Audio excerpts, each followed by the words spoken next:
Here in suburban Mumbai, they're learning to speak a whole new language, Mandarin. With China on the rise, there are plenty of people wanting to understand the country better. For some, it's a hobby. For many, it's just good business sense.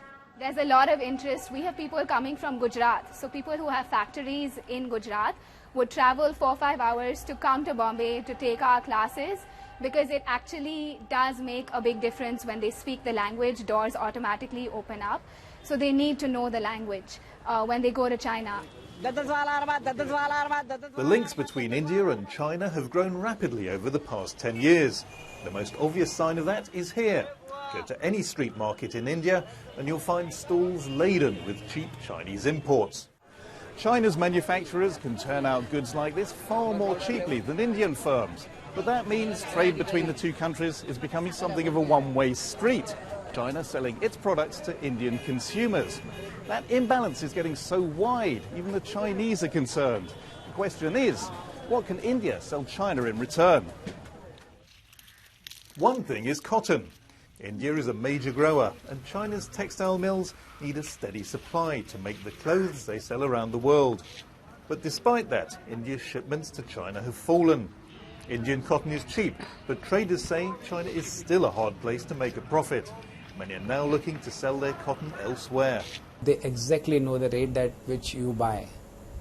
So if you're comfortable selling at that rate, then you can go on exporting to China. They are buyers 12 months of the year.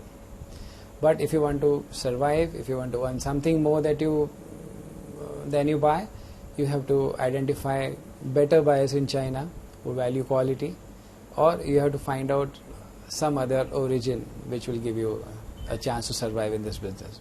If more exports aren't the answer to India's trade woes, perhaps the solution lies with fewer imports. The latest plan: dedicated business parks in 5 states to encourage Chinese firms to set up manufacturing operations inside India. Academics like Dr. Viramani are not convinced. He says the problem isn't really about the trade imbalance with China. It's about India not making enough goods to sell in the first place. There is a problem of current account deficit which is growing in Indian context, and we have to address it, but not by targeting one country. So the correct way of addressing that problem is to improve our export competitiveness to all markets, including China.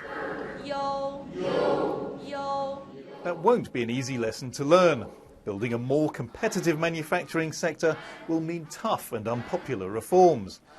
But India may have little choice if it's serious about mastering the new language of global trade. Okay, good.